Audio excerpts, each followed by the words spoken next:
तो सांग मैंने बर्तमान आसी एसएसटी टीचर फुल नोटिफिकेशन आसी जाइए 2629 पोस्ट किंतु देखा जाते अधिका पोस्ट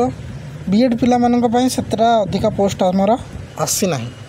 सेमती भी एमती एक्साइटेड हबार जो आसीगला बहुत कौन बंपर वैकेंसी सेमती किसी जिनस आसी ना कहीं मुझे ना हिंदी रे आमर टोटाल 33 गोटी पोस्ट आसी टीजीटी कथा कहूँ पीईटी रे 37 गोटी संस्कृत रे 23 गोटी आर्ट्स रे टोटाल 29 गोटी सीबीजेड रे 33 गोटी और पीसीएम रे 24 गोटी किंतु जो सेवक सेविका जहाँकि सिटी स्टूडेंट मानक उद्दिष्ट डीएलईडी कोर्स सेठी 2043 पोस्ट अच्छी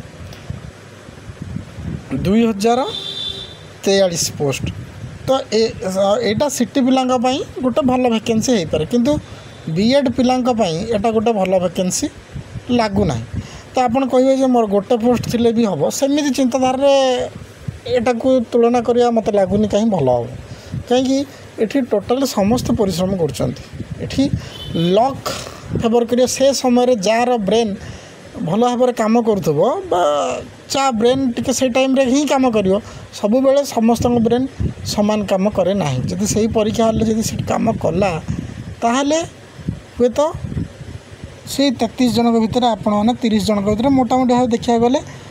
35 एवरेज 30 रु 35 भितर आपण रहिले आपणकर जॉबटी हम मो यूआर पिला मानक कथा कहूँ तो ये जिनसटा माने मत लगुनि कि एते बड़ वैकेंसी आसी तो एमाने कहीं आसीगला एत एक्साइटेड ना से कोर्स बिकिबे से बेसी एक्साइटेड आउ किछि लोकंकर वीडियोटा चलिबो किंतु से लेवल वैकेंसी मत लगुनि एसएसटी रे आसी बोली तो जदि आपण मैंने कौन चिंता कर दयाकोरी कमेंट करंतु धन्यवाद।